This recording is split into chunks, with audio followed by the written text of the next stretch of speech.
So here's the big surprise.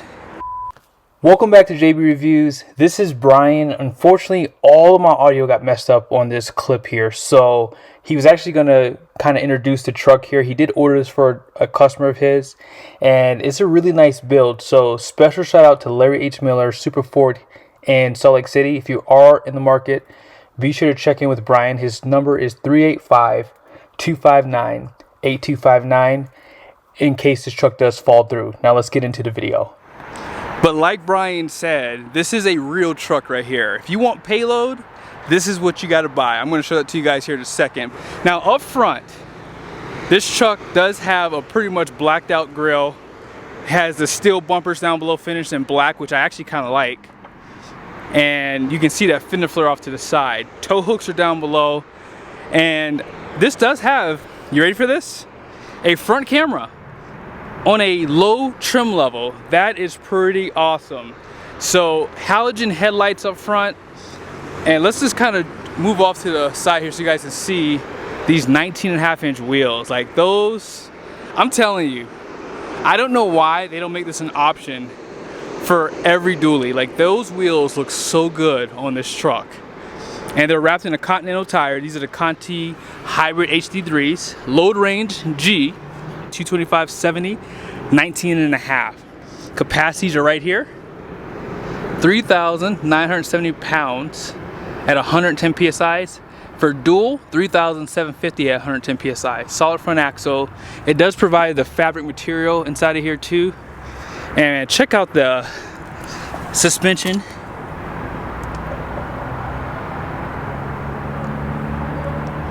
And this is why you buy a 450. You have this wide stance front axle, which gives you the best turning radius of any truck. Even though this is a low trim level, the only way you can really tell is the fender flare is not being painted. And of course the front is a little bit more dressed down. But all in all, this is a good looking truck. Like a really good looking truck. Now you do have a chrome trim piece on to the side here. And they have that F450 with XL. Here are your mirrors. And because this has a high output Powerstroke, you have that red right there. No running boards, which is a good thing because you get more payload without having them. And this is my favorite dually design. Like I love how their dually beds look. It looks really aggressive. They did provide these steps for 2023. Real quickly too, notice how the door handles are plastic too. And then check out the style for the wheels out back. And I don't know if you guys know this, 10 lug versus 8 lug versus the F350. Suspension is going to be kind of similar to what you've seen on the F350 dualies. 4 leaves in the main pack, 1 leaf for the overloads there. FX4 package. And then check out your rear bumper. Parking sensors are there. Class 5 receiving hitch. And this is going to be a 3-inch as opposed to the 2.5. And 430 rear axle. And you have the vanes on there too to help with cooling. Bigger brakes are going to be a part of this package too.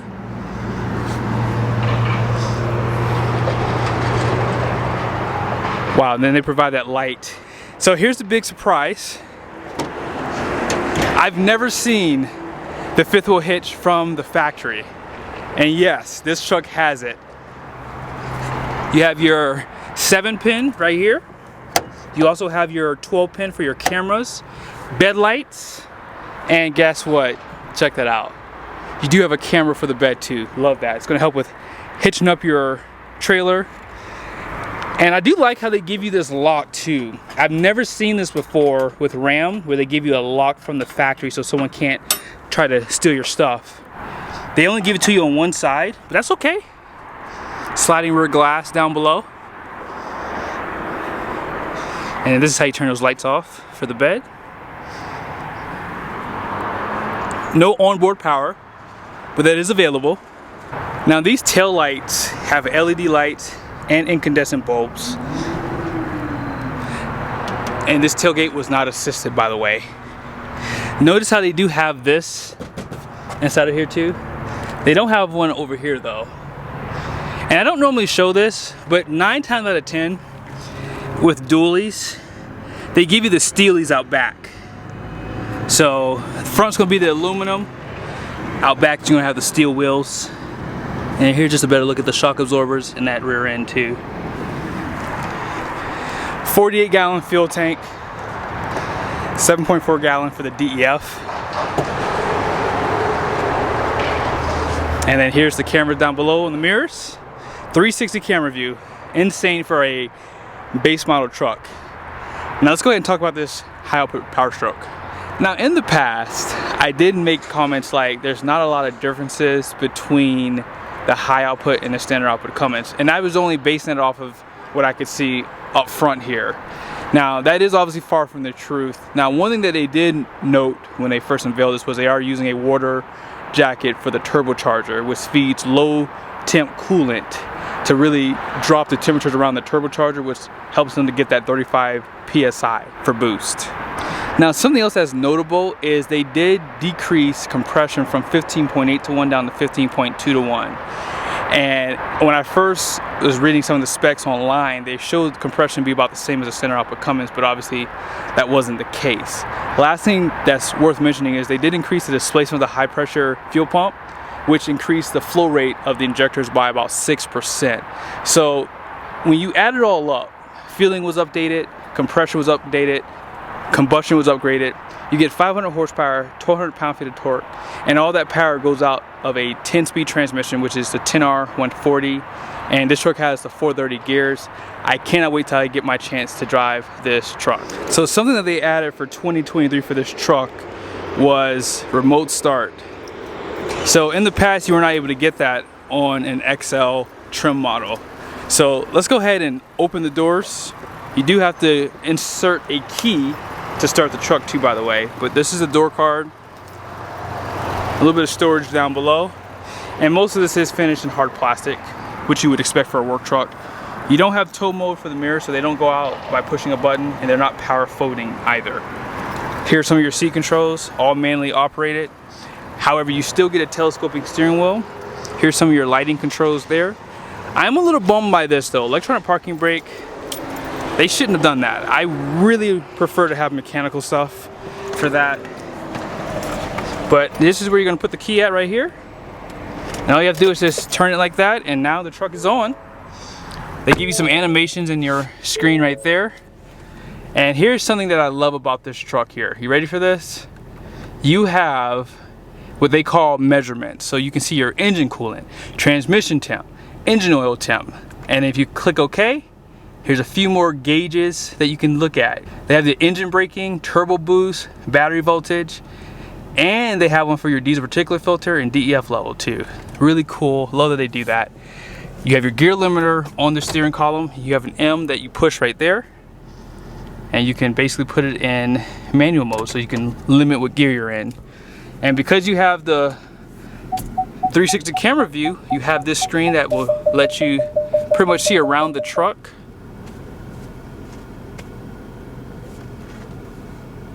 Parking sensors out back, as you just heard, and you do have the bed camera too, so if you need to line up to your fifth wheel, this makes things a little bit easier. Now you can turn the cameras on from here too. You have the exhaust brake right there, so you have two levels. You have on, and then you have automatic. And I don't know if I showed you guys, but vinyl flooring, I definitely prefer this in a pickup truck because it's just easier to clean. Now, trailer brakes right there. You have your forward drive system, and you do have driving modes too. So let me just show it to you really quickly. You have Eco, Tow Haul, Normal, Slippery Roads, Off-Road, and then that's pretty much it. And I'll just put it back in Eco mode there. Single climate control here, so it's not dual. Two USBs, you have your Type C and Type A, and then you have a 12 volt down below. On the side here, you do have 120 volt with another 12 volt. Love that they give you that many plugs too. Let's see if there's any storage below. So there you go, a little bit of storage below this seat. Now if you don't need the extra passenger here, you can just push the button on the side, and then this drops down, and it gives you some cup holders right there. A little bit of storage here, a spot right there for your phone. This is just a really nice truck, and they did option this one with the auxiliaries. If you're ordering a Ford, this is a no-brainer. It's cheap, it's like $165. It's silly not to get them, even if you don't use them. Like, I would never use them probably because I don't plan on adding anything, but yeah, LED lights up there, a little bit of storage on the top. But this is a nice package. I mean, big payload, as you know, you heard Brian say. And let's go ahead and jump over to this side so you guys can see. Now, there is no navigation here, but I'm pretty sure you can get your Apple CarPlay. Am I saying that correctly? Does this have Apple CarPlay? Yep, Apple CarPlay, Android Auto. There you go. So here are the seats. And then you have open storage. Higher trim levels do provide a cover. And this actually has a nice feel to it. It almost feels like rubber, but it's definitely plastic.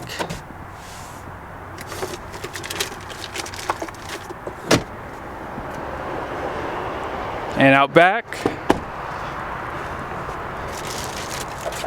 you have some mud flaps here. And there is no storage below the seat. I always forget to show this to you guys. I never remember, but there are cup holders here. 12-volt plug, and you have 2 Type-C USBs. This is heavy. Let's see what is inside of here. Hold on one second. Oh, that's nice. That's nice. So they provide 2 balls here. Looks like you have like a 5 1/16 and maybe like a 2-inch there. That might even be bigger than 5 1/16 actually on this side. That's pretty dang big. Whoa, that's a big boy. And then you just have the hooks that you put in there too. Really nice that they give that to you from the factory. It is something you have to pay for, but I've never seen one before. So here are the numbers on the door. Front gross axle weight rating is gonna be 6,000 pounds. The rear is 9,900 pounds. And believe it or not, that's not class leading. Gross vehicle weight rating is 14,000 pounds. Now, that is derated for this F450. If you get a cabin chassis, it could be 16.5 for F450. Here are the numbers for payload. This is the highest payload I've seen at 5,014 pounds. This truck is overbuilt, and because it does ride on a little bit more beefier chassis, the front end and the brakes, it is slightly heavier because of that. But I hope you guys liked the video. Be sure to stay to the end so you guys can see the window sticker. Normally I put it in the front, but I didn't really have space to do that. So yeah, this is a really nice build. If you need payload and towing capacity, this is the truck to buy. And I'll show you guys the actual towing numbers online for this spec here. But yeah, be sure to reach out to Brian if you are in the market at Larry H. Miller, Super Ford. You heard his cell phone number at the beginning. See you guys soon. So as mentioned, here's the window sticker and some of the standard equipment that comes on this build. And down below here are all the options. High output PowerStroke is an option. It does come standard with the standard output. A few other things like gooseneck dual hitch kits there. 5th wheel hitch is right there, and a few other things. Destination came in at $1,895 with a total price of $78,300.